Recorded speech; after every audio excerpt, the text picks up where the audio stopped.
Se eu te dissesse que o corpo do Luffy, aquele corpo longo, elástico, com membros que esticam além do possível, é o retrato perfeito de uma síndrome genética real. Pois é, gurizada, a ciência não explicou o Luffy, ela nomeou ele, porque existe uma condição chamada síndrome de Marfan. Quem tem essa síndrome tem membros extraordinariamente longos, articulações que vão até além do normal, e um tecido conjuntivo tão frouxo que o corpo parece de borracha. E tem uma parte dessa síndrome que o anime não vai te contar, porque se contasse, o Gear 5 seria o fim do anime. Bom, e antes de entrar na medicina, deixa eu contextualizar um pouquinho pra vocês que não são fã de One Piece. O Monkey D. Luffy é o protagonista de anime mais assistido da história. Ele comeu a Gomu Gomu no Mi, e o corpo dele acabou virando de borracha, literalmente. Ou seja, isso significa que ele consegue esticar os membros metros e metros e absorver impacto de balas, torcer o corpo em ângulos que, bom, nenhum humano consegue. E no canal aqui eu já falei o que aconteceria se tu comesse essa fruta, e o resultado não seria bonito. Mas hoje o assunto é diferente. Hoje a gente não vai falar o que aconteceria se tu virasse o Luffy. A gente vai falar de uma doença onde as pessoas já nasceram com as características físicas idênticas do Luffy, como membros longos, corpo magro e esticado, articulações além do limite e por aí vai. Bom, e o que é síndrome de Marfan? A síndrome de Marfan é uma doença genética, ou seja, tu já nasce com ela. Não tem como tu pegar de outra pessoa, não tem cura completa. Ela é causada por causa de uma mutação num gene chamado FBN1. E esse gene produz uma proteína chamada fibrilina 1. Eu sei que a fibrilina 1 parece o nome de um suplemento, mas é essencial, até porque ela forma as microfíbulas do tecido conjuntivo. E o tecido conjuntivo nada mais é do que a cola do teu corpo. Ou seja, o tecido conjuntivo nada mais é do que pele, tendões, ligamentos, vasos sanguíneos, olhos, cartilagem. Tudo acaba dependendo do tecido conjuntivo para manter a estrutura certa. Quando a fibrilina 1 tá com defeito, o tecido acaba ficando frouxo demais. E quando o tecido conjuntivo fica frouxo demais, o corpo inteiro perde a rigidez que deveria ter.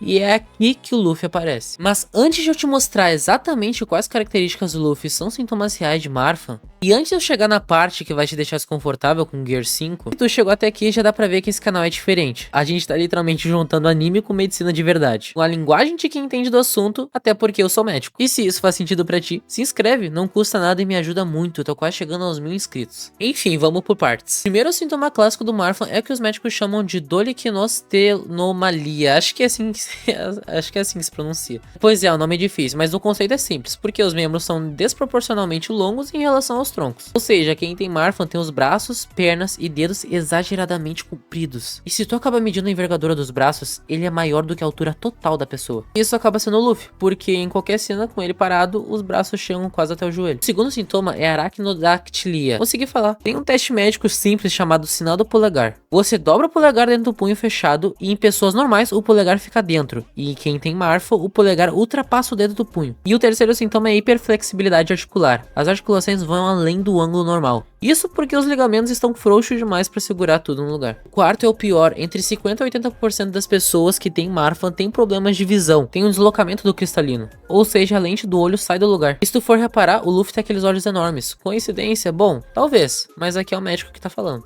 E é agora onde fica sério. Até agora eu só te mostrei sintomas externos. Ou seja, os que fazem o Luffy parecer incrível. Mas tem um sintoma do Marfan que mata silenciosamente. A aorta. A aorta nada mais é do que o maior vaso sanguíneo do corpo. Ela sai do coração e distribui sangue para todo o organismo. E ela é feita principalmente de tecido conjuntivo. E se tu tá vendo o vídeo até aqui, tu sabe o que acontece no tecido conjuntivo de quem tem Marfan. Exatamente, ele fica frouxo demais. E aí ele acaba tendo uma aorta frouxa e dilatada. E esse alargamento progressivo é chamado de aneurisma de aorta. E quando a parede da aorta não aguenta mais a pressão do sangue, ela rompe. E quando a aorta rompe, a morte ocorre em minutos. Ou seja, sem aviso, sem sintoma prévio, é do nada. Agora pensa no Gear 5. O coração bombeia com força extrema. A pressão do sistema circulatório sobe em níveis impossíveis. Uma pessoa real com síndrome de Marfan, o Gear 5 seria o episódio final, literalmente. Enfim, isso não é só teoria. Existem pessoas reais, famosas, que provavelmente tiveram Marfan. Como, por exemplo, o Abraham Lincoln, o 16º presidente dos Estados Unidos. Muito alto, membros longos, rosto comprido, a teoria aceita por boa parte da medicina. Também tem a Flo Eamon, jogadora de vôlei da seleção olímpica americana, considerada uma das melhores da história em 1986. E durante uma partida no Japão, ela foi substituída e sentou no banco. E alguns minutos depois, ela morreu. Ela tinha só 31 anos. E a causa foi a ruptura da aorta por síndrome de Marfan não diagnosticada. E Michael Phelps, o maior nadador da história, tem características físicas sugestivas de Marfan, envergadura maior que a altura, tornozelos extremamente flexíveis e nunca foi confirmado, mas é amplamente discutido no meio médico. Bom, e seguindo para a conclusão, a diferença entre o Luffy e uma pessoa real com Marfan é uma coisa só. É que Oda não colocou aneurisma de aorta no Luffy. Até porque se tivesse colocado, o Gear 5 teria acabado com o Luffy muito antes de acabar com qualquer inimigo. E infelizmente, diferente do anime, o teu corpo não foi feito para se adaptar a isso. E se tu assistiu até aqui, é porque tu quer entender sobre o corpo humano de um jeito diferente. Se inscreve aí no canal, porque toda semana eu pego um personagem de anime, filme ou série e explico a ciência real por trás. E comenta aqui embaixo qual personagem tu iria gostar que eu explicasse usando a medicina na próxima semana.